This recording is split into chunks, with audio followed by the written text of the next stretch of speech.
It's Lani's Esoteric Brunch live on SOC Radio. Come on in, take your seat as the magic starts with Lani. And now, yep. And it's been something that, I mean, from a numerology point of view, number one is the beginning of a cycle. So it's all about creation, new opportunities, new experiences. It's also about leadership and, you know, really like taking a journey, starting something and really stepping up and creating in your life. So from number one, it's very exciting to be your number one guest. It is. And I'm very excited to have you as number one. Yes, thank you. So number one is really interesting, but as I said, the 111 is something that pops up a lot for a lot of people as well. And I had recently just put some information together in one of my newsletters actually around this, because so many people see it and they don't really understand what it means. Oh. So there's a whole range of different discussions and I guess ideals out there about what 1-1 or ones mean and 111. As I said, from numerology, it's the start of the cycle, so it's all about new beginnings. Yeah. From an angelic point of view, it's very much about manifestation and your thoughts. So what you think is what you create in your reality. So it's a reminder when you see the ones, or especially when you see multiple ones together, that what you're thinking is what you're creating. So it's an opportunity to stop and really take notice of what you're thinking in that moment. Are you manifesting what you desire, or are you manifesting the things that you don't desire? So it's a good reminder if you see the number one, yes. Especially consecutively, like say on your digital clock, yes. 111 or 1111, 1111 is a big one. Yes. So that's a good reminder to bring yourself back and become conscious of what you're thinking about. Absolutely, yeah, exactly. Because we're creating our moments of now that's how we're creating our future. Yeah, what we're thinking about now, what we're giving our energy to, what we're giving our attention to, is ultimately what we manifest in our lives. So it's just that reminder from angels and spirit to hang on a minute, just check about what you're thinking, and are you? Because the default for a lot of people is to be thinking about the things that we don't want, or the things that we're not happy about. Instead of focusing on what it is that we do want, we're often focused on, I don't have enough of this, or I don't have that, or I wish this hadn't have happened, or you're thinking back along your past. And this is a reminder to, I guess, stop, center, be in the moment of now, and project forward what you do want. I love that. Yeah, me too. Well, that brings me to the next question I was wanting to ask you. Yes. Your first book, I believe. Yes. So that's the number one again. Yes. Is titled 111 Beliefs to Transform Your Life from Ordinary to Extraordinary. That's right. That's published through White Light Publishing House, and that is your first book. So just tell me a little bit about that. I mean, I bought a copy and it's absolutely stunning inside and out. Thank you. Absolutely beautiful and so easy to read and accessible. And it's easy to apply to daily life. So if you could just tell us a bit about the book and why you wrote it. Yep. So again, this book was very much divinely guided by spirit. I have a very active dream life, but I don't have prophetic dreams. So I don't often wake up from a dream and have it come true, or have something that is really strongly playing in there. I just dream all sorts of weird and wonderful things. But one particular morning I woke up and the words from ordinary to extraordinary were just going over and over and over in my head. I remember actually saying to the angels, okay, angels, I've got it. And I knew that it was related to a book, but I wasn't sure whether it was a book I was meant to read or a book that I was meant to write. So I got onto Google and Googled from ordinary to extraordinary to have a look at what books might already be out there. And there was nothing that really resonated with me. So I just kind of let it sit for a little bit. And just over the course of, I don't really remember the time frame now, everything sort of happened so quickly really, but over the course of, a few weeks, maybe a little bit longer than that, everything just started to come into alignment. And I was posting on social media because I'm an intuitive belief coach. So I was posting a post about believe, one of my belief social media posts, and I just thought, the thought came to me, this would make a really lovely book.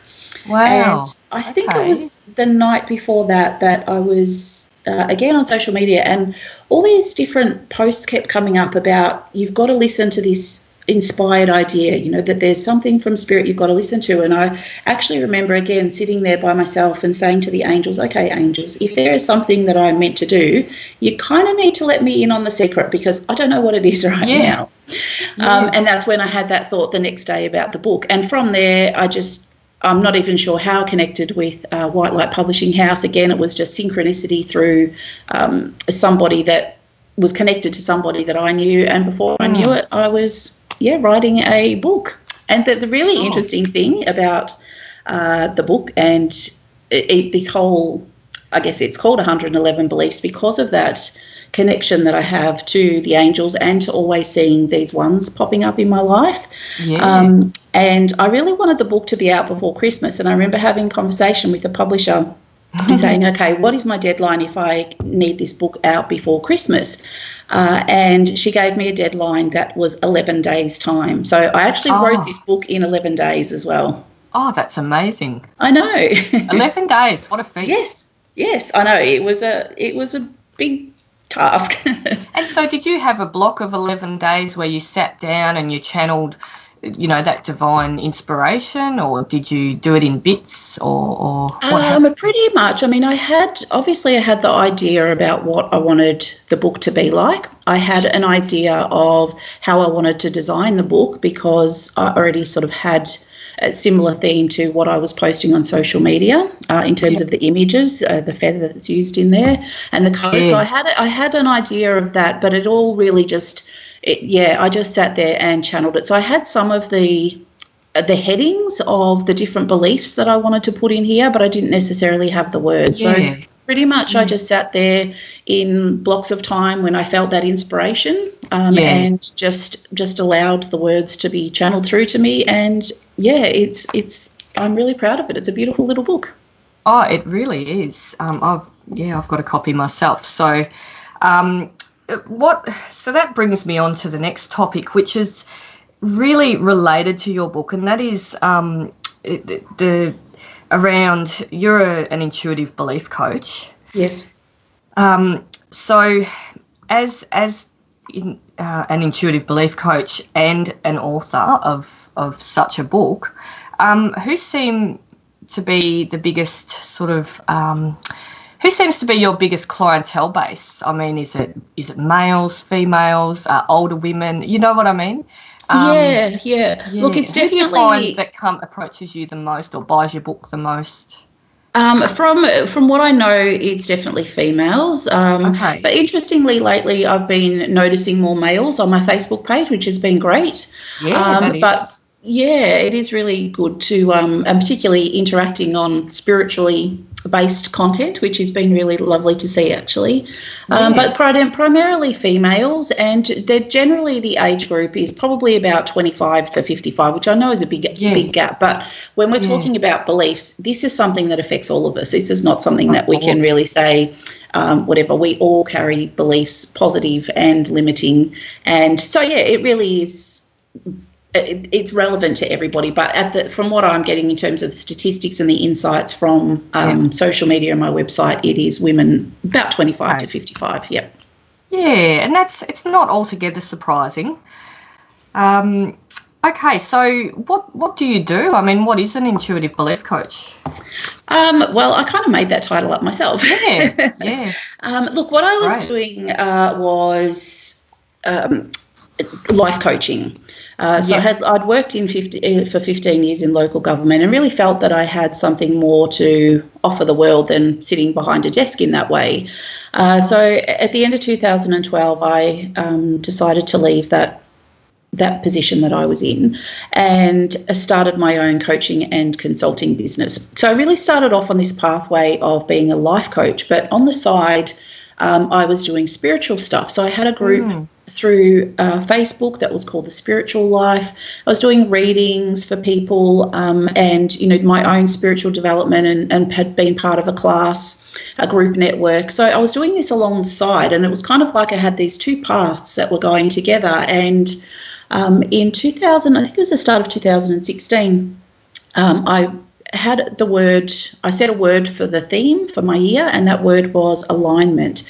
And everything really just started to align. So the first thing that came to me was I had the words, the more you believe, the more you achieve. And it really resonated with me. And I thought that is so true, because it is. The more that we do believe in ourselves, in everything, then the more that we can achieve. And so that sort of was there first and foremost. And before, like, as I was, I guess, had these two paths going together, believe has always been, probably not from when I was young, but has always been something, it's been my word, if you like. And I had a piece of artwork commissioned for me a few years ago, and the person was an intuitive artist, so you get a message along with your artwork. And part of that was around this whole stuff around belief. So at first, you know, we were talking about maybe bringing this into the lives of children and really helping them when they're younger to believe in themselves. And so I had all these ideas sitting there about things I could do. But as you know, in terms of life and the universe and the angels, they sometimes have a different plan than what we have in our head, and they will steer us where we need to go. And, it all just really aligned from those words, the more you believe, the more you achieve. And then I was really thinking, how can I bring my life coaching together with this spiritual aspect of what I do, in terms of, because I do card readings as well, angel card readings. And that's really where it was, what drives me and what I'm passionate about is helping people to believe. And so it was like, well, I'm intuitive. I want to help people to believe, and I really love to coach and inspire people. So I brought them all together and came up with an intuitive belief coach. Yeah. Is that word again? Exactly. That is a perfect way of describing it, isn't it? Yeah. So you've manifested your dream path, really. Yeah, well, exactly. That's right. Or you're manifesting it. I mean, it's an ever unfolding process, isn't it? Absolutely. It really is. And as I said, growing. Exactly. The book was not part of that when it first came together, and that sort of really has manifested and materialised, and as are different sorts of opportunities and little pathways that you branch off on during that journey. Yeah, but and you do find that things branch off, and one opportunity leads to another, and then you meet a friend of a friend who knows a friend, and it's just it's quite incredible how it all works, really. Yeah, it is. If you just trust that it will. Exactly. If you believe. If you believe, and also if you stop resisting. I think resistance is one of our biggest blockages. Oh, exactly. So it's trusting the process, which can be hard at times if you're going through something challenging. Yeah. Now that we will talk about angels, because I just would love to talk to you about what you know about them and how you work with them, and also how they're related to our sun sign or zodiac sign. Yes.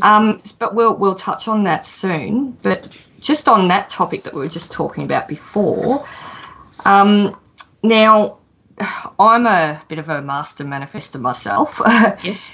Because it does seem that everything I've ever asked for has appeared in my life. And the thing is, people think, oh, that's wonderful, you can ask for $1 million and it will appear. It doesn't work that way. It's more about you ask for something, even if it's on a very subconscious level, and it does come into your life. You've just got to be aware. You've got to open your eyes. But it doesn't always arrive in the form that you expect it to or want it to. That's the trick. And so I undertake a lot of ritual and spellcraft and magic work. Yes. And it all seems to genuinely work. But why I believe it works is because I believe that it works. And I think that is the underlying foundation of everything you do and think in life. If you believe something, it's like the placebo effect. So if you believe something will work or will happen, then it just will. Absolutely. So fear and it will appear. So it works the same for negative beliefs. If you fear something, it will manifest in your life. And so if you can sort of change your beliefs around something that you're afraid of, or that you don't like, or that you don't want in your experience anymore, if you can change your thinking around that. So in the famous Law of Attraction book, The Secret, most of us know about that book. Yes. It's kind of the mainstream go-to book on that's when a lot of people, there was this big universal awakening around the law of attraction. Yes. So all these books, I mean, there were books around it before that, but I think Rhonda Byrne, the author, brought it into the mainstream arena. Yes. So what she tells us in that book is there are 3 steps to realising the life of our dreams. Now, they're pretty simple from the outset. That is ask, believe, receive. Yes. But many of us don't have problems with the asking part because most of us can identify what we want out of life. We can create an ideal scenario, for example. And most of us can receive relatively easily once we release our blockages, of course. Yes. But what about the middle part, the believing part? Why do you think so many people find it so hard to believe? And how does this create a blockage to manifesting? Yeah. Look, I think it is definitely one of the biggest blockages. And as you said, in terms of the receiving, that only works when you get rid of those blockages. So it is that middle part that really is the sticking point. If you don't have that belief, and that's not just about the belief of what's coming to you, but it's about your worthiness to receive. You're about your belief in your willingness to be able to receive. And as you said, a lot of people no problem asking for what we want, but really believing. And this is where I find, particularly with manifesting and with all that stuff around The Secret, your beliefs are the things. They are the blockages that get in the way. And to be honest, a lot of the beliefs that we carry, they're not even our beliefs. They're beliefs that have been passed on to us from childhood, from our parents, based on how they were raised, what they think, what they believe. And as you know, we don't even know we have them. Exactly, yeah. And you pass them on and they sit there in your subconscious mind. Yeah. And even your own experiences through life, through school, through relationships, those things that happen in those key points of life. You create beliefs, and the thing is with a belief, it's something that you choose to believe. A belief is not a truth, it's a perceived truth.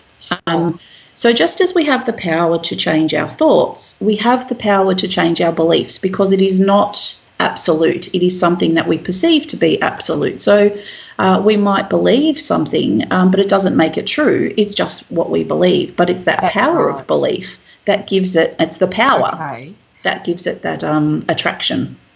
Right. So even if you have a delusional belief, like, for example, there's a theory around acting as though you already have something. So if you want a relationship with, a tall, dark, handsome man, what the law of attraction says is that if you believe that it already exists in your experience, you will emit a vibration or a frequency that will attract that to you. So start to act as if you're already in that relationship, and then you'll magnetise it. Is that how it works? It can be. People can certainly manifest in that way. Again, that's the belief. But sometimes I find what happens in those situations too is people then become obsessive, and that is a blockage in itself. So it's in terms of that, it's a very fine balance. It's a tricky thing sometimes. So it's about that asking. It's about believing that you can have what it is that you ask for, that you're worthy of having what you ask for. But it's also then about that faith and that trust in the universe to provide when the time is right. So if you're constantly... and look, the thing is, as I was saying earlier about the number ones as well, and how it's a reminder to be in the moment of now, because if you're always just thinking about the future, so if you're thinking about this relationship, for example, with this tall, dark, handsome man, but that's all you're focused on, it's like that's your future. And so what you're doing is you're constantly chasing your future. You're never creating it. So for me personally, I believe that it's important to take time to visualize and to manifest and create into the future. Definitely have visions of what it is that we want and put that energy out there. But we don't want to become too obsessive about it. We've got to remember that in the moments of now, we're creating our future. So as you said, it's acting as if it's already happened. So you may decide that if you're a single person, you might clean out for example, side of your wardrobe or a set of your drawers, or start putting 2 plates out when you're making dinner, as though you're inviting that energy in. But it's just important to remember not to become so obsessive about it that you forget to do things for yourself and to live in the moment of now. And also on that point, maybe by acting as if it's already happened, I can't remember what I was going to say there, but that was, it evoked a thought in me that it was really interesting, actually, that I'd never thought of it from that angle before. But that's a good point. So you just have to, I guess it's all about trust, but also believing that it will happen when it's meant to. Exactly, that's right. And that's the big for thing, people isn't it? to deal with, because if you are, say, single, unhappily single, you can, feel like there's an empty space in your life. But you're saying to just act as though it's already happened, but at the same time still living your life as you are, and just trusting and believing and having that faith in the universe that it will provide. When the time is right. But even in terms of what you were saying there, unhappily single, to me, if you're unhappily single, it is unlikely that you're going to attract what it is that you're looking for, because as you were saying, that we emit vibration and energy. So our thoughts and our emotions emit that out there. So if we're looking for somebody else to fill a hole within us, then we're saying somewhere on a subconscious level in our belief system that we are not good enough, or we're not worthy enough in some way, that there's something lacking about us, and so we need somebody else to fill that. And so, what I'd suggest to people, and I know there's lots of people out there that are trying to manifest relationships and manifest love, is that it's got to come from within. So if you feel like there's something lacking and missing in your life, if you give it to yourself, what you're then doing is vibrating that energy out. And so then that's how you attract what it is that you want, not by focusing on what you don't have and having this lack. It's about providing it for yourself and doing it. And you would do this in all of your manifesting and your magical work that you do. You put that energy in, and then that's how you're attracting, because you're actually doing it for yourself. You're not looking for the universe or the angels or somebody else to come along and magically make your life better. You're taking responsibility and doing it for yourself. Oh, absolutely. I do believe that it's only we that have the power to change anything, and it all does come down to our beliefs. And I believe whatever I do about myself, I don't have any doubts, especially when it's something I really, really want. I have not a single doubt in my mind that it will happen when it's meant to. So I don't worry about when or how. I just think it'll happen when it's meant to. And I think that comes back to the trust. It does, exactly. Yeah, well, look, we'll move along. So what I wanted to talk to you about also, which may or may not be your area, but it relates to angels, because we are going to talk a bit about angels today. Yes. I find on my Facebook page, Astrology Magic, when I do a post about angels or a free reading offer or whatever, it gets a really good response, and people just love, whether you believe or not in angels. I think people, or a lot of people, particularly on my page, want to believe. Yes. And it might be around a comfort. It might be a comfort thing, or it might be people just want some sort of, they want to feel some connection with the other worlds. I'm not sure. But what I do know is that it does generate a lot of interest and interaction, and I really appreciate and acknowledge that. So I just wanted to talk to you a bit about sun sign astrology and the zodiac angels, and how these angels can empower our lives or our beliefs, or that sort of thing. So firstly, what do you know about astrology and sun signs? Look, I'm definitely no expert. That's your area of domain there. But obviously I'm somebody who, being a spiritual person, I absolutely believe in, the power of the universe. And so it makes perfect sense to me that the time we were born and where the planets are aligned and all of that stuff, I mean, the whole world is made up of energy. So it makes perfect sense to me that the energy of that time that we enter into this world is significant, just as the time that we started this call was 7 minutes late, and it happened to be, as you said, relate to a number one. Like, I don't believe in coincidences. Nothing is coincidence in life. It's all perfect alignment. And so absolutely have a belief that we know in terms of our zodiac and our astrology and it's same as I do in numerology, and our birth plans and our numbers and all these things that come into alignment. So from my point of view, I guess I've never studied astrology. It's really just for my own personal interest. Used to read the horoscopes, don't read them so much anymore. But just followed that, and basic understanding of some of the signs and how it helps us to understand potentially our personality traits, or why we do certain things, or where our strengths and weaknesses may lie. Absolutely. And so, I mean, most people only really know, if they're not avidly interested in astrology, they really only know their own sign and the qualities of that. So how do you think a sun sign might empower someone, knowing all about your, know thyself, as that, what is that, a Greek philosophy at the Oracle of Delphi?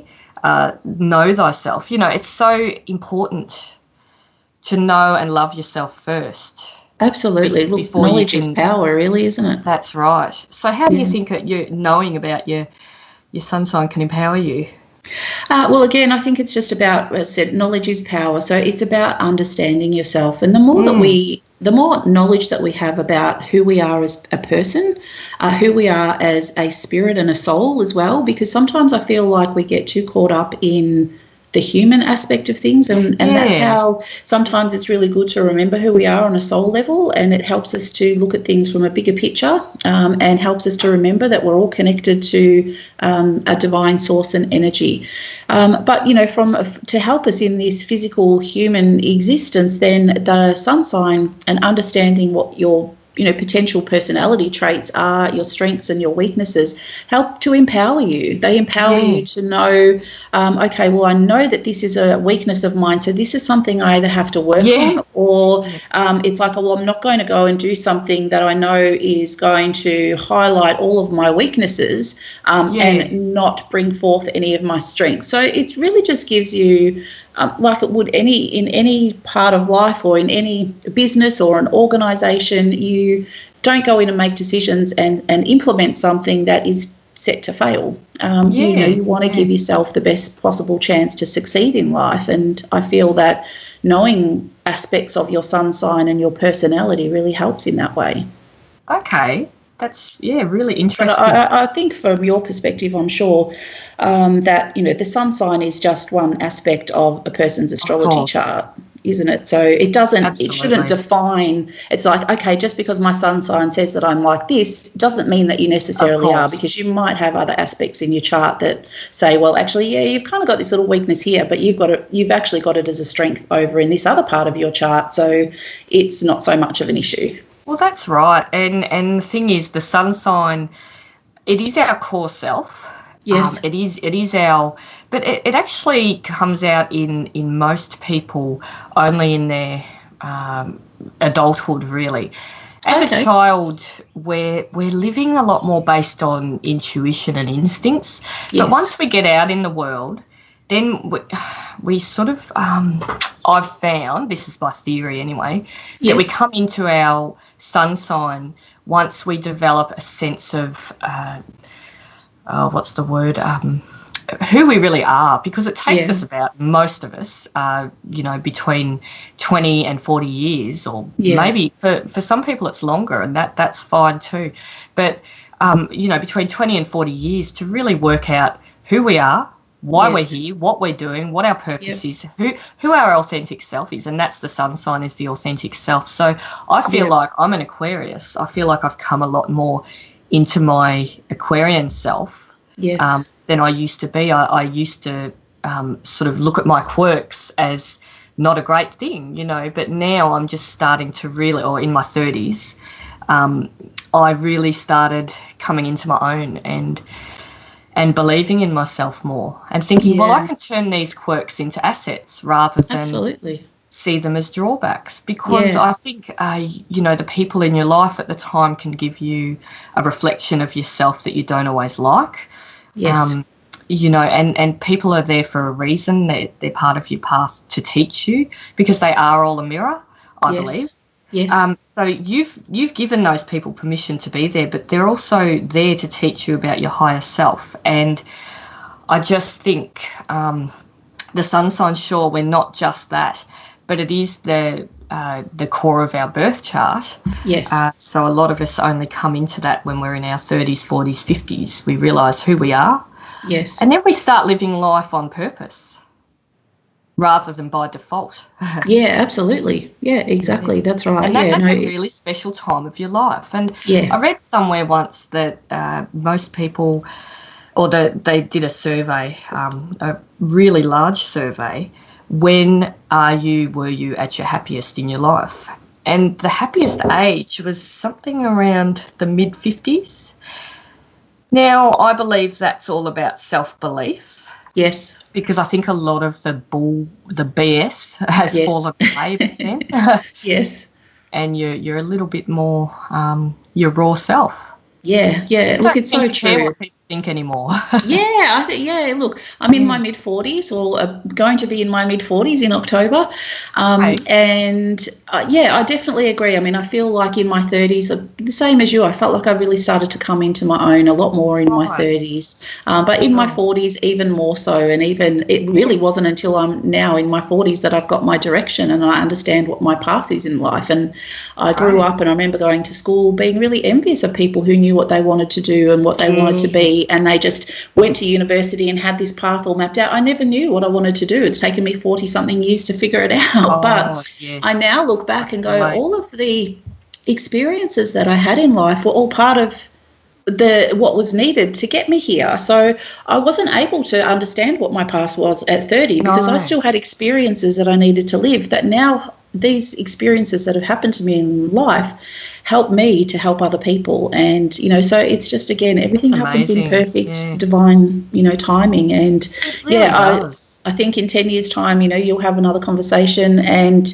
be like, wow, how much you've even grown into yourself so much more. So it doesn't surprise me that mid-50s would be the time when people, because you're still young enough to really enjoy your life. And but as you said, don't really care about what other people think and say anymore, because you've experienced enough that you just you don't put up with it anymore. Exactly. You have that belief and confidence in yourself to say, you know what, I've lived 55 years. Don't you tell me, honey, what's going on. So, I also think it's you stabilise by the time you're in your. I mean, I don't know yet because I'm in my 40s myself. Yes. So, but I must say I've become a lot less manic over the years because I didn't know what I was doing. So a lot of how I acted out was based on my confusion about myself and what I wanted to do with my life. And I just, I'm an Aquarius, so we're known as very unconventional, but I was trying to live a conventional life and it wasn't working. It was because it wasn't aligned with my, spiritual purpose. Yes. So I'm still, becoming aligned, and I think, again, it's an ever-unfolding process because we're constantly expanding, and once one desire is fulfilled or one path is walked, we tend to want more, as in choose another one or the higher ground or whatever. I mean, it just all is a journey, isn't it? So absolutely. But it's so interesting, and I think, I've calmed down a lot, which is fantastic because...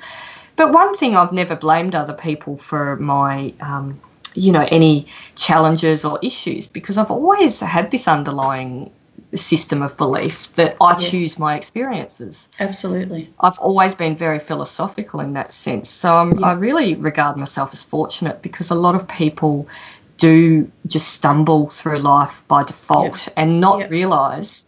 They think everything else on the outside is causing their problems, but it's never the outside. So it's all an inside job. So true. Absolutely. And you, as an intuitive, that's right. You, as an intuitive belief coach, would know all about that it's an inside job. But anyway, we are off the track again. So let's talk about angels. Yes, angels. We're going for a break at about 10:30, so we'll just we'll talk about some angels. Yes. And can you just give me one or two angels for each zodiac sign for listeners? Sure, people are very interested. Yeah, look, as you said, I think angels are something that a lot of people can resonate with. And I think that, I mean, I don't know a lot of the history from a biblical sense in terms of angels, but I understand that there is that connection. So even people who are not necessarily spiritual but are more on the religious side of things have a belief in angels because it is in the Bible. It's talked about in the scriptures. So there is, lots of different I guess, information and ideas out there about the angels that exist, how many archangels, the names of the archangels, all of that sort of stuff. And so I feel that, it all comes back to what resonates with us as individuals and in terms of what we believe. So from my understanding is that the zodiac angels are, in fact, archangels. So we have our own, guardian angels, personal angels, spirit team. You've probably got a whole lot of middle layer angels out there working their magic in the world. And then we have the archangels, and obviously arc because they're high level, work directly with the source to provide protection and guidance and support in a whole range of different areas. And we have the ability to, the way that I work in terms of angels, and I want to say this before we start and name specific angels, is that if you don't remember, who your zodiac angel is or who a particular archangel is, it doesn't really matter. It's great to know and be able to call on specific experts, if you like, for certain things. But at the end of the day, it's like going and putting in an order for something. That company or that organisation will know where that order is meant to go and they take it to the right department. And I feel like that's the same thing with the angels. If you're working with the angels, even just saying angels, they know who it's meant to be directed towards and where it's meant to go. So if you forget or, feel like that's a sticking point for some people because they feel like they need to know what angel it is, how to talk to them, what to say, and it's all within your heart. It's all your intention that really makes the difference. So I just wanted to kind of get that out there first. Yeah, absolutely. So obviously we have,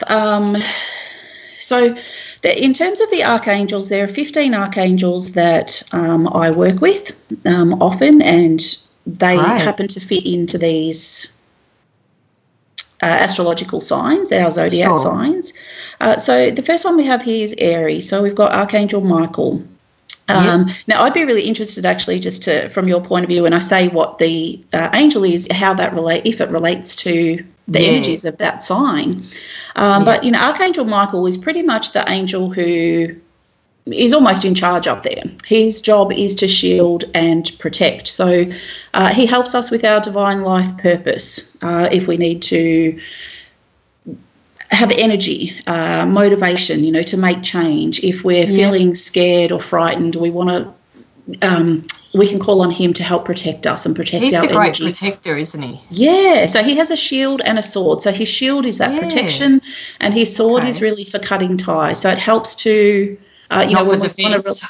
No, but to cut ties to the past, when we want to let go of things, when we need to release those energetic connections. Does that relate powerful. to Aries? I've heard he's the king of the archangels. Yes, well, not the king, he's pretty much like, the leader. He's kind of like the leader in charge, sort of, Yeah.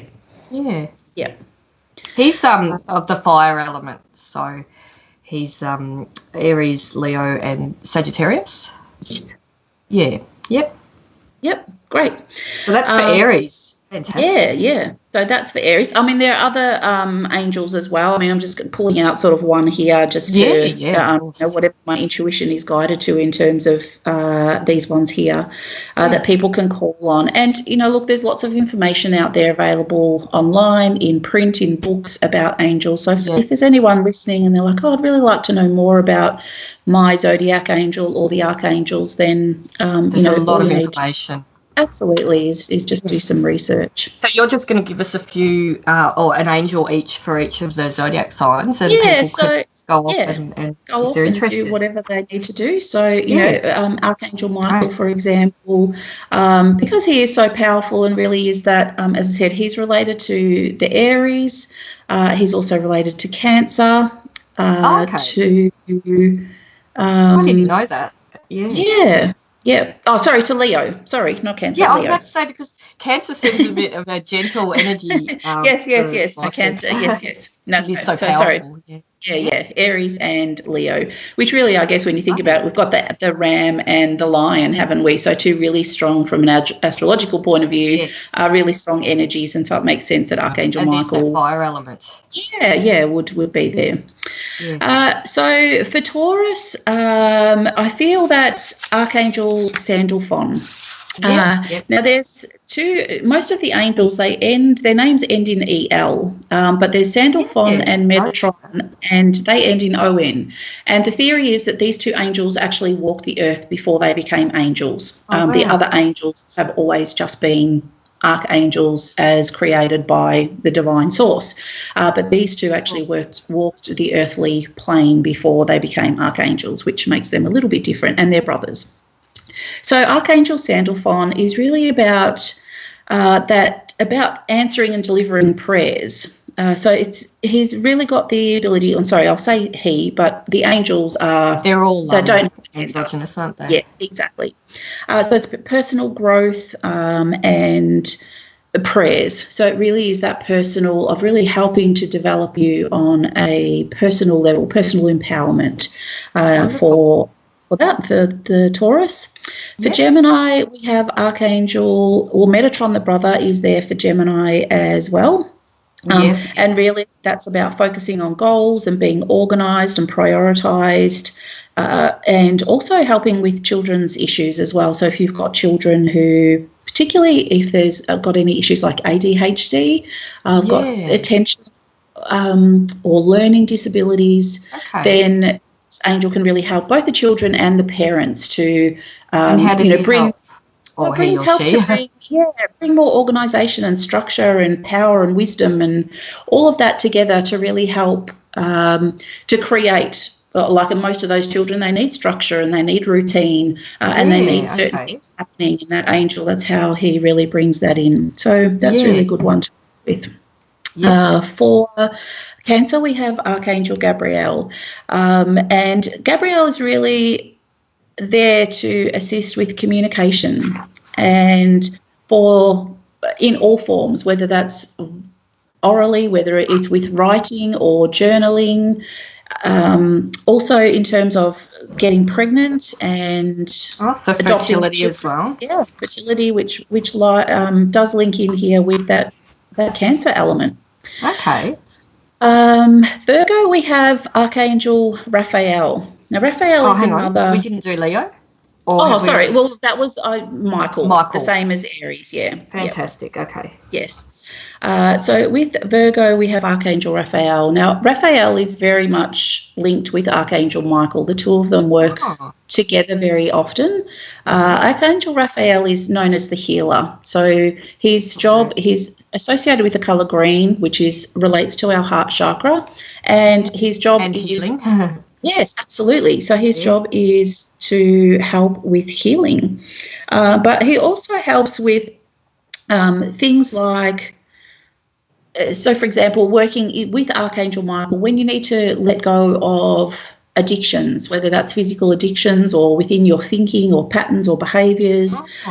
He's very great for working in protection in terms of with Archangel Michael as well. So if you're travelling, for example, you would call upon Archangel Raphael and ask for protection while you're travelling, to keep your bag safe, your luggage safe, you safe, all of that stuff. So they work very much hand in hand, which is a lovely connection there.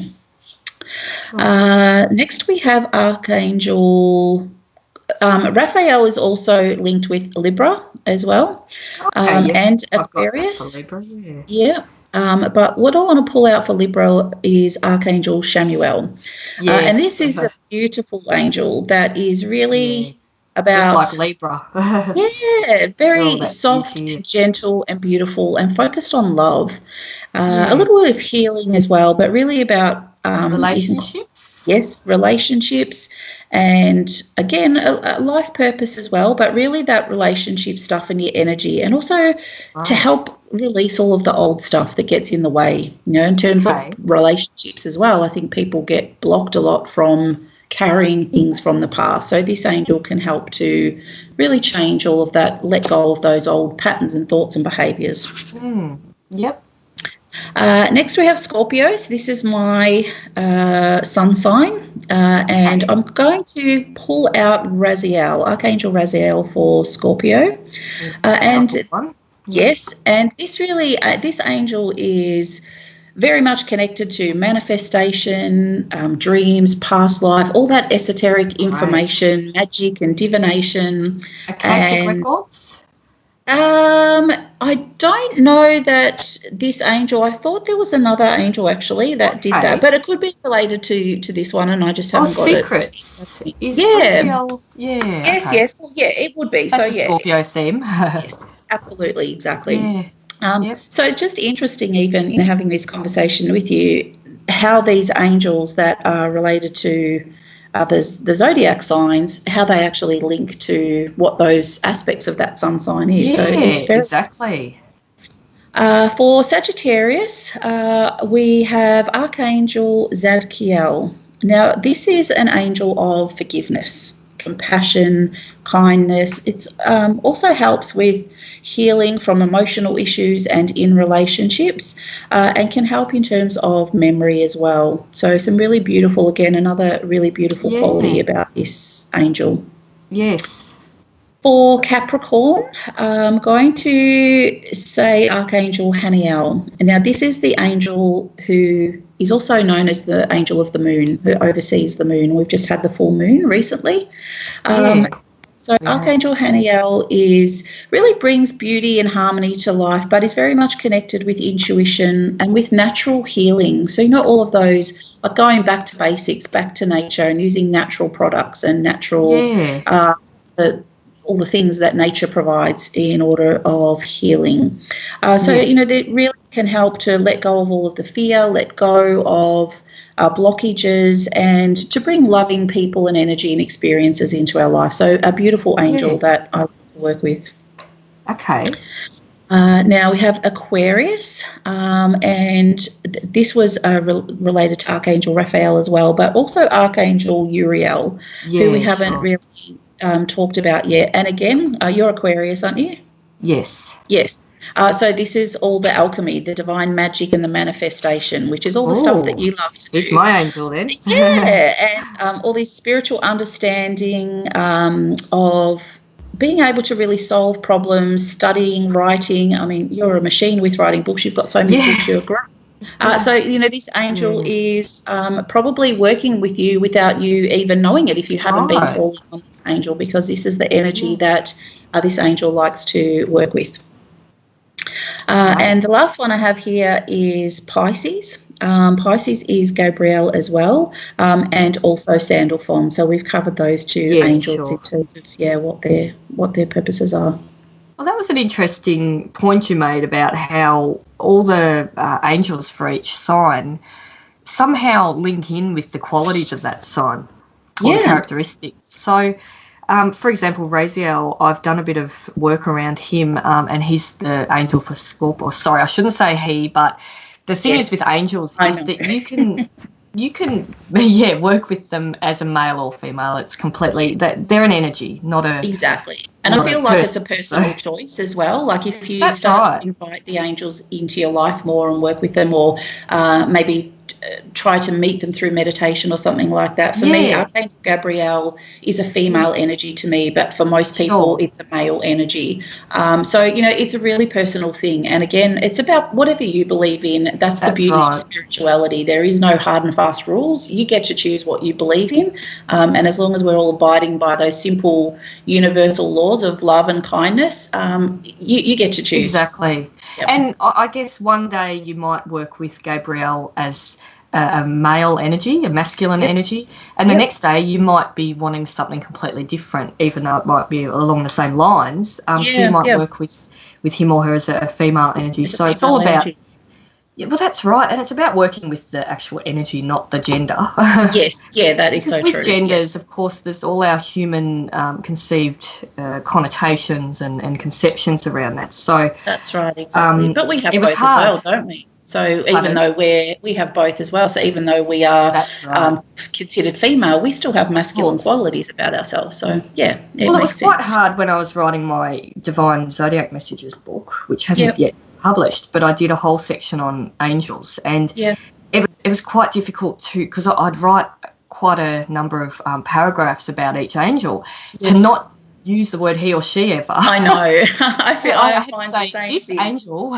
Yes. So that was quite challenging. It's very, very, very challenging. I've had the same experience. That's right. Anyway, so it is interesting how they all link in with the qualities of that sign. And so you were saying, Michael, you were talking about, you told us an angel for each sign. Yes. Now, there are 4 major angels, and they're Michael, Gabriel, Uriel, and Raphael. Yes. And the other ones, they're still archangels, but they're just they're different to the 4 primary. Or what would you? Is that how you work with them, or? I haven't heard that, to be honest. Like I've heard of 7, and I think the 7 as I said, relate back to religious scriptures. Sure. And I don't know exactly what those 7 are. The way I work really for me is I have these 15 archangels that I work with. I know that there are actually a lot more out there, but I have these 15 that I work with, and they all have different roles really. And so while I say kind of Michael is in charge because, you know, he is the shielder and the protector, and, you know, he really is a powerful energy, obviously that doesn't negate from someone like Archangel Jophiel, who is really soft and beautiful and really about helping us bring more beauty into our life. And so it's just as powerful, but in a very soft and gentle way. But no, I haven't heard of that, those 4 being the top 4. So that's really interesting. Yeah. Okay. Well, they're in any case they seem to be the most well known. Yeah. Look, I'll just ask you one more question before the break. Yes. And it's related to this. You know, there's just so much more I could talk to about angels, around angels. But birth guardian angels. Now, it's said that we each have a specifically, especially appointed guardian angel who's been looking after us and out for us from the day we were born onwards, and stays with us throughout our life. Now, this is a personal angel. So what do you believe we each have a special angel or like being that assists us through life? Definitely. Yeah. Makes and can we choose our birth angel? Or do you think it's given to us? Well, see, it's interesting. That I'm not sure. I've never really put a lot of thought into whether we would choose who that angel is, but I guess without putting a lot of thought into it, my intuition says that no, that we don't get to choose who that angel is, that the higher force and being allocates based on what we have chosen for our life. So for example, you know, I do believe that before we incarnate into this human life, that we have a list of things that we want to experience in this life. It's why our soul and our part of our purpose is here. And, you know, some people like to call it lessons. I prefer to sort of say that it's experience. Our soul is looking for experience, for understanding. And so I believe that based on what we choose for a particular lifetime, that then a personal angel would be assigned to us based on that. But I mean, really, they do anything. But I'm not sure. It would be interesting. I mean, to kind of say, oh, well, yes, I'm going to incarnate, and you go into a room full of angels and say, I like the look of you, I'll take you, thank you. I'm not sure. Like, it would be interesting to really know how all of that works. But what do you believe? And we never will. Yeah, well, that is exactly right. But I think you hit on an interesting point there, and that is that you know, our soul plan, according to our soul plan, an angel is assigned to us pretty much at birth. I mean, that's the sort of work and channeling I've done around the angels. So I'm really interested in the birth angel stuff because it's so personal. With the zodiac angels, they're for every one of your signs. That's right. You don't feel so special having those angels. Exactly, that's right. Yeah. But I just feel like it would be, you know, like if you think about how life works on a physical plane here in an organisation, you need to see a counsellor or you need to get a service done or something. You go to an organisation and they allocate your worker. You don't choose who your worker is. So it makes sense to me that that has come probably from something higher than us, and that we don't go and choose who that is, that it is allocated to us based on our needs. Absolutely. Yeah. Well, that's really, really interesting. And like I said, I could talk all day about angels. I know. I have to wrap that subject up now. And when we come back from the break, we'll talk a little bit more about beliefs and how we can empower ourselves by changing or not changing them necessarily, but just turning them around a bit. So, we'll talk about that after the break. Lani will be right back here on SOC Radio with more discussion and sharing of all aspects in living spiritually and esoteric topics.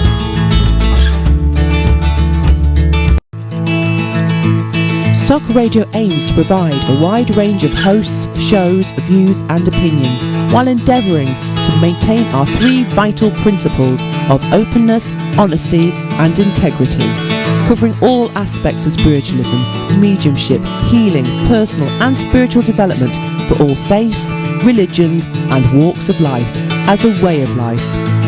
As part of our spiritualistonline.com, Spiritualist Online Network and Lyceum, SOC Radio brings you the latest and honest news, views and names in the spiritual field. Check us out and tune in to SOC Radio on spiritualistonline.com. Join in the SOC Radio chat room on the website. Advertise with SOC Radio. 10, 15, 20 or 30-second jingles, adverts or promotions, all going out live on SOC Radio. Promote your services, churches, groups or events at the best rates online. Work with us on shows or promotion and you could get your jingles absolutely free. For this and more, contact Julie at socradioshows@gmail.com. Premium membership on spiritualistonline.com. Join our teaching lyceum, classes and courses to certificate and diploma levels. It's an option, not an obligation. Still only £30 per year for unlimited seminars, guest sessions, members' moments, voice members included on radio chats and TV shows, full certificate courses and qualifications, members' promotions of sites, books and services, discounts on SOC services, one-on-one teaching, private classes, members only Facebook. Upgrade your membership today. Joint family group options. See spiritualistonline.com. Join us on SOC Radio. Host your own online radio show. We welcome inquiries and ideas for your own show live right here on SOC Radio. Share your knowledge, thoughts and abilities. Bring your ideas to life with us here on SOC Radio and spiritualistonline.com. Or join any of our shows as a special guest, speaker or presenter. Check out the liveliest spiritual chat show, the Spiritualist Open Circle Panel Forum, a monthly discussion show, or the Circle of Mediums, a weekly show sharing spirit messages and teaching all aspects of mediumship and psychic abilities. Or join our Christina on the monthly astrology show. Contact us now at socradioshows@gmail.com. Premium membership on spiritualistonline.com. Join our teaching lyceum, classes and courses to certificate and diploma levels. It's an option, not an obligation. Still only £30 per year for unlimited seminars, guest sessions, members' moments, voice members included on radio chats and TV shows, full certificate courses and qualifications, members' promotions of sites, books and services, discounts on SOC services, one-on-one teaching, private classes, members only Facebook. Upgrade your membership today. Joint family group options. See spiritualistonline.com. Advertise with SOC Radio. 10, 15, 20 or 30-second jingles, adverts or promotions, all going out live on SOC Radio. Promote your services, churches, groups or events at the best rates online. Work with us on shows or promotion and you could get your jingles absolutely free. For this and more, contact Julie at socradioshows@gmail.com. the Circle of Mediums radio show. 6 mediums, healers, psychics, tarot, astrologers, spiritual workers every week, sharing spirit messages, development techniques, guidance and much more. Live in the SOC radio chat room on spiritualistonline.com or simply listen in at tunein.com. Search SOC Radio. Would you like to contribute readings, thoughts, teachings and time to this 2-hour show? Get in touch at socradioshows@gmail.com. Weavers with Jodie White Wolf Morrison, a weekly 1-hour radio show, Thursdays 8 p.m. UK time, featuring those who are dedicated to living their spirituality and exploring how that is woven into their everyday lives through their work, practices and beliefs. Various SOC members from Spiritualist Online Network and Lyceum sharing their abilities, knowledge and more. Dates and times will vary. Live in the SOC radio chat room on spiritualistonline.com or simply listen in at tunein.com and search for SOC Radio. Welcome back to Lani's Esoteric Brunch. Grab a cuppa and a snack as we bring you more topics and discussions, sharing and messages with Lani Sharp.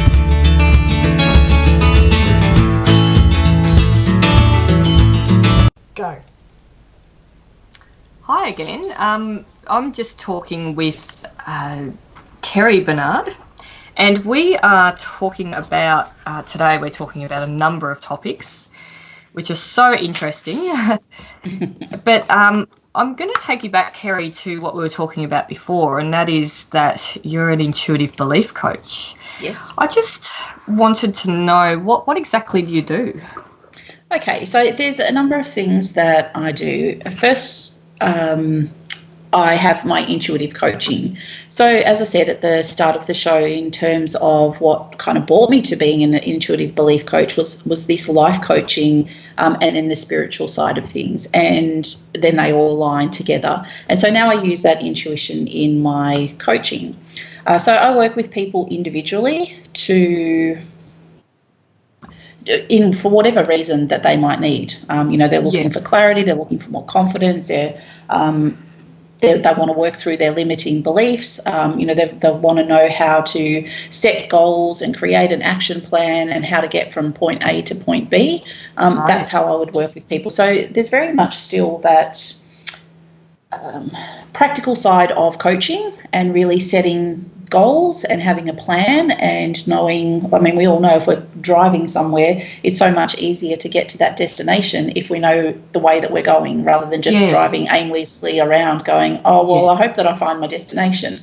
So coaching is really, and the philosophy that I have is that in some ways what has happened in our past doesn't matter. What's important is where we are now and where we want to go and what we need to do in order to get there. So my job is to help people to do that, because a lot of people just don't know how to do it. It's like, well, I'm here and I'm stuck and I don't know how to get to where I need to go. And sometimes it's just about, as I said, setting a goal, having plans and mapping out how to do it. For other people, it's working with them with their beliefs, because their beliefs are limiting them and getting in their way. So you can do that as well. So it's working with them through, belief breakthroughs, through intuitive coaching, through goal setting, that the intuitive coaching comes in. Then, of course, I also have my angel card readings, oracle card readings, because I do use tarot sometimes as well. But it's, combining that. So sometimes, depending on the person and how open they are to that process, I'd be using, the guidance of spirit and the angels and a card reading linked in with coaching to sort of say, okay, well, this is all the practical stuff, but from an intuitive point of view, what is the guidance here from spirit and the angels about the things that you need to do to overcome these beliefs or to overcome the challenges to get to where you want to be? That's fantastic. Yeah, it's really a great way of working through things. And of course, then I do my card reading separately. A lot of people just want to come and they get that guidance through a card reading. Sure. And as you know, I know that you do tarot, that we all have our own different style and way of doing readings and getting that information from spirit. So my readings are very I guess, practical in a way. Like they're inspiring and they're motivating for people, but they like people will walk away with clear, defined things about what they need to do in order to get the outcome that comes through in that reading. Yeah. So I love doing readings. I give away lots of readings for free on my social media site. So it's something that I really love to do and to provide that guidance and inspiration to people. Yeah. And also have a spiritual guidance club. And this is something that anybody from around the world can be part of. And each month I do a voice recorded angel card reading for that person. And I also sit down and I'll channel a message from the angels that is specific to that person. So just sit down with a pen and paper and channel whatever message the angels want to give to that person. And then I write it down on a beautiful piece of paper and I create some affirmations that support that message and laminate the affirmation cards. And that all goes together in a beautiful little package in the mail. Because, how these days, especially with all this stuff on internet, it is so hard to get really lovely things in your mail. It's all bills and all that sort of stuff. So it is nice to receive things in the mail. Yeah, it is. I kind of, a bit not old-fashioned in a lot of ways, but in some ways, like I do. I love to open up and read something and have a letter or something that's written that's personal rather than all of the, emails and things like that. So it's just that's really one of the things that I love to do every month is to bring people that guidance from the angels and bring a personal touch to it with the handwritten messages and the affirmations. So they're probably the three main ways that I work with people, as I said, through the coaching, and that incorporates a whole lot of stuff through my spiritual guidance club and through card readings, and then of course my social media and just interacting and giving a lot of people information and value for free. Yeah, well, I'll ask you about your Facebook and your website soon. But first, how do you think someone can use their beliefs to help them manifest their desires or where they want to go or a goal? How do you think they can use their beliefs for that? I know it's a broad question. It's a very broad question. But as you said, I think at the start that when we were talking about the ask, believe, receive, and the believe is really where people are getting stuck. So your beliefs absolutely are used for what you want. So just as we have blockages in life, and things don't happen, or we just keep recreating the same things happening in our life based on these beliefs that sit in our subconscious mind. So being able to overcome these beliefs helps us really to, one, move past those blockages, but then, as you said, to manifest what it is that you want. And so really it's about replacing the negative or the self-limiting belief with a positive one. And there's lots of ways to do that. At the moment, I've got a 30-day belief challenge happening on my author page, actually, and every day I'm posting a video of a little tip or tool that can help people to overcome their beliefs. I don't think that there's just one thing that necessarily you can do. There are lots of different things, and it's about finding what works for you. But what I do, as I said earlier in the program as well, is that a belief is just something that we perceive to be true, and so we have the power to change it. So in terms of wanting to work through our beliefs or to replace a limiting belief with an empowering one, it's a choice. It comes back to being responsible for ourselves and our feelings and our thoughts and our beliefs, and empowering ourselves to create that change. Because I think you made a really good point in the program too, where you said that a lot of people think that it's external situations and circumstances that are creating things happening. And so there's a lot of victimhood, people think that they're a victim and that life is creating all of this stuff and they're stuck. And that is the worst thing that somebody can do for themselves, because when you get stuck in that pattern, I guess, of thinking that it's life or other people that are doing things to you, you disempower yourself. And when you take responsibility and you say, my thoughts and my beliefs and my actions and my feelings create my reality. And so whatever is happening to me in my life right now is based upon all of the things of your thinking. Of the things that I've thought and felt. And I didn't touch on this earlier, but Our beliefs are kind of like, if I think about, I have these four things. So we have our beliefs, and our beliefs are what power our thoughts. So as I said, a belief is a perceived truth. So we believe something to be true, Yes. and we think along those lines. What we're thinking about creates our emotion, our feeling. So, if you think things that are negative, you're going to start to feel negative, whether it's Absolutely. angry or sad or disappointed. And then from your feelings, and you'll keep creating circumstances that reinforce that. absolutely, so and true. on it goes. Yeah, and from your feelings, that's what then your actions are based upon. So if you're feeling like you're in a negative mood, you're going to take actions that are driven by this negative emotion that you're in. And so you've got these four things. But the beautiful thing about them is they're all intertwined. So if you decide to say to yourself, I'm going to change my beliefs, it changes your thinking, which changes your feelings, which changes your actions. Right. However, if you then said to yourself, well, I'm actually going to change my action, and so you change your action, that has a reaction, which then changes the way you feel, the way you think, the way you believe. So it's really interchangeable. Sure. You can change any aspect of those four things, and it has a chain effect and will help to change. They all work together. They do all work together, but it all is those beliefs that are the core of the issue, and that's really what drives, as I said, your thoughts, your feelings, and your actions. And so that's why it is so important to be doing positive things for yourself and empowering yourself to create positive beliefs, because with those positive beliefs, creating positive outcomes in your life. Well, that's interesting how you say creating positive beliefs, because many of us think we might be addicted to alcohol, for example. So we think, I have to stop that. Yeah. And then what we end up doing is we stop that behaviour or try and curb it, but we don't replace it with something better or more positive.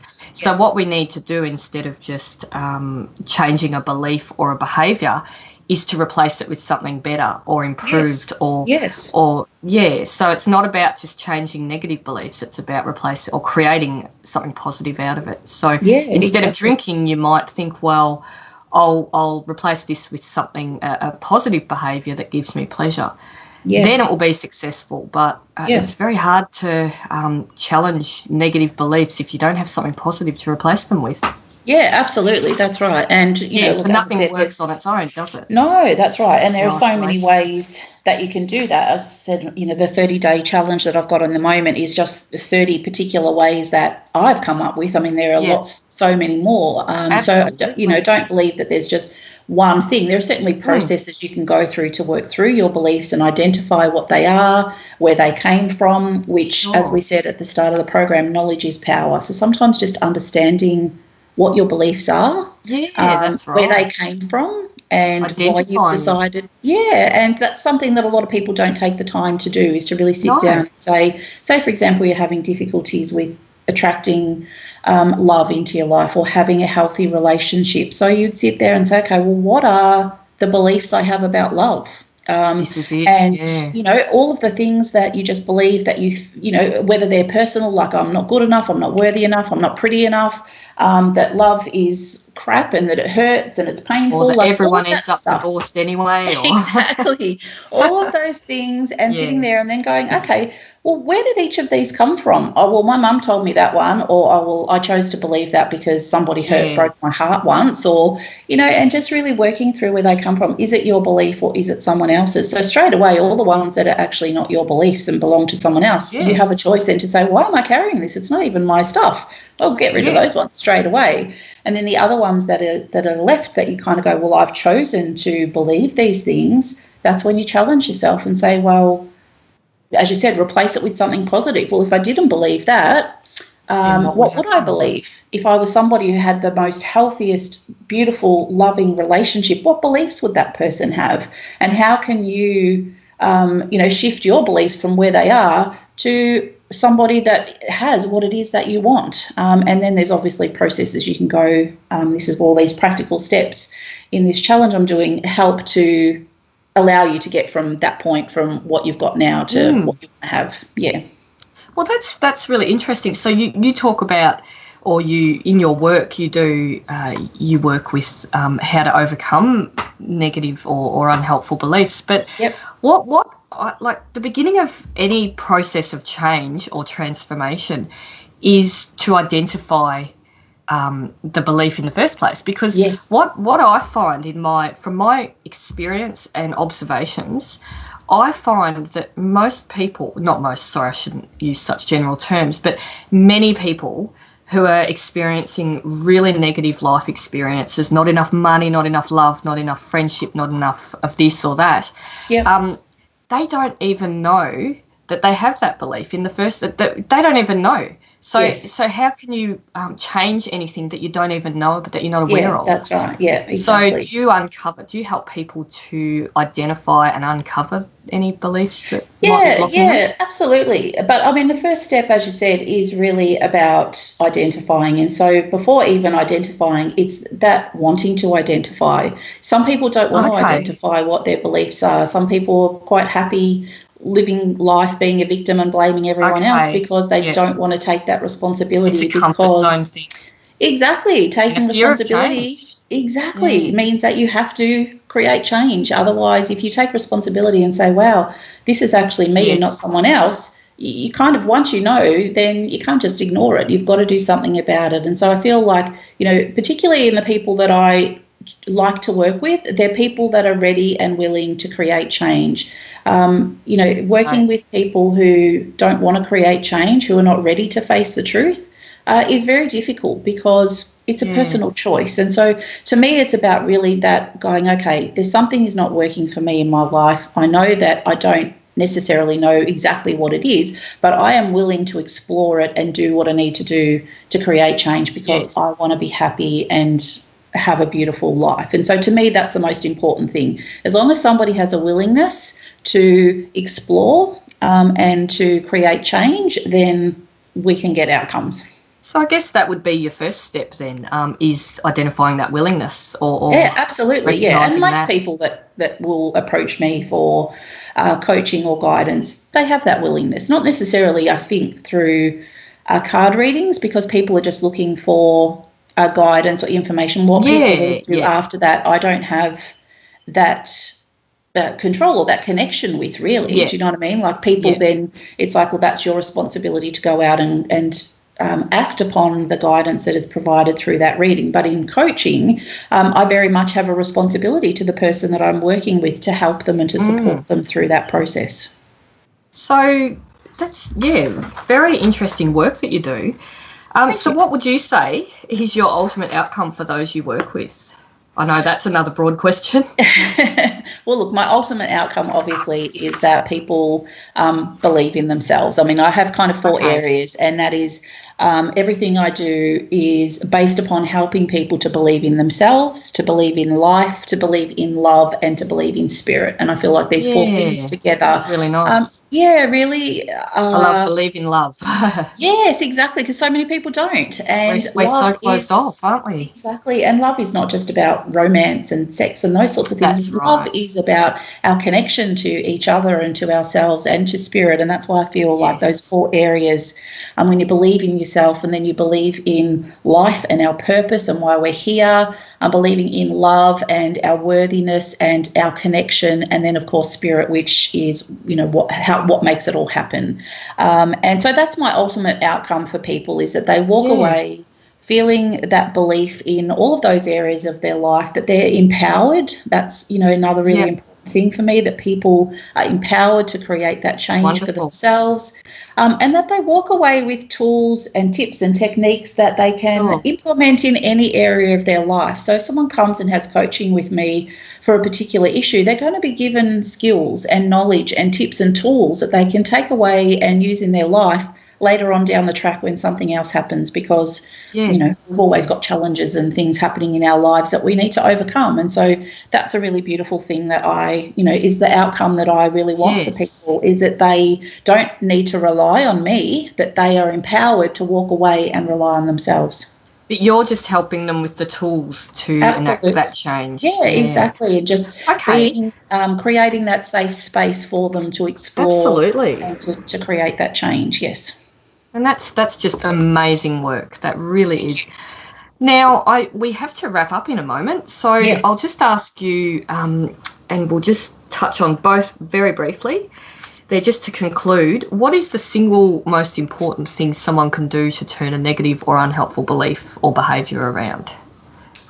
What's the single most important that you... Intention. Intention is everything. Okay. So to me, it's like that intention to want to create the change, because it's like anything, you know, it's something we've all had negative patterns, thoughts, behaviours in our life. And then sometimes, you know, something, it's just that intention that we say, enough is enough. I'm not doing this anymore. Right. I'm not putting up with this anymore. Exactly. And it's like the intention is I'm creating a change. And so to me, that's the single most important thing, because if you've got that intention, then you can work all the rest out. So the pain of change becomes less than the pain of staying the same. Exactly. And to me, this is the difference between your motivation and your inspiration. So your motivation is what you want to move away from. Your inspiration is what you're moving towards. So you need a motivator. What is it that you don't want in your life anymore? And then what is your inspiration? It's what do you want in your life anymore? And using that motivation to get you to what it is that you want. Okay. So as I said, there's a whole lot of things in terms of using affirmations, you know, actually doing things. So if you want to create change, stepping out of your comfort zone and doing it, not just thinking about it.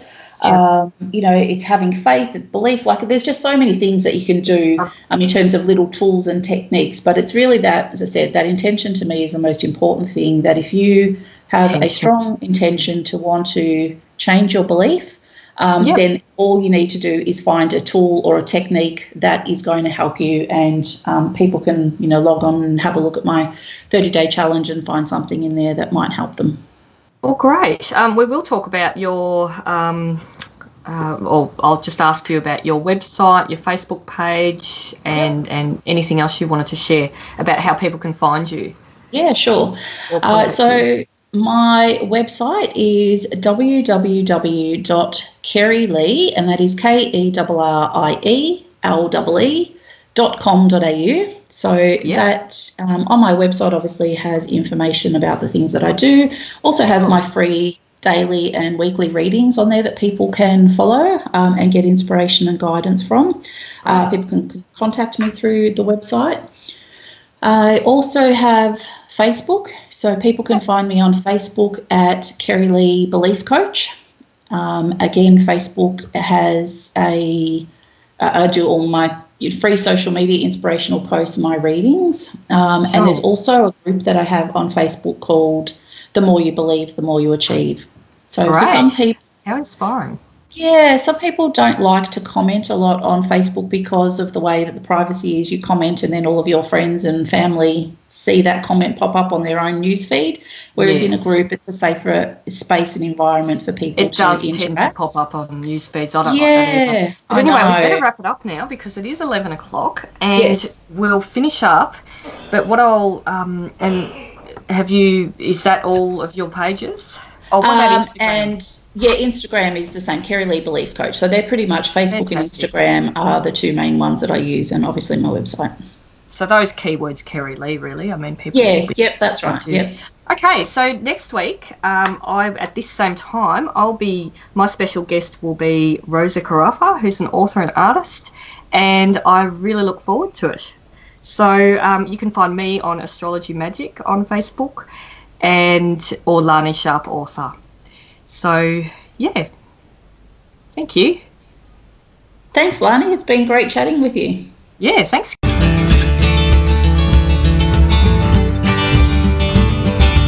Thanks for joining us for Lani Sharp's Esoteric Brunch. See you next time for more. Bring your friends and join us weekly with Lani for an Esoteric Brunch.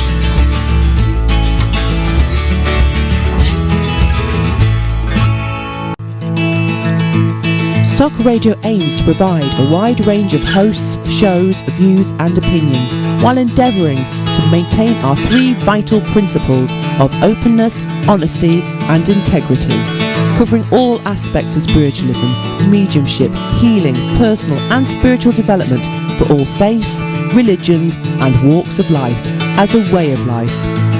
As part of our spiritualistonline.com, Spiritualist Online Network and Lyceum, Sock Radio brings you the latest and honest news, views and names in the spiritual field. Check us out and tune in to Sock Radio on spiritualistonline.com. Join in the SOC Radio chat room on the website.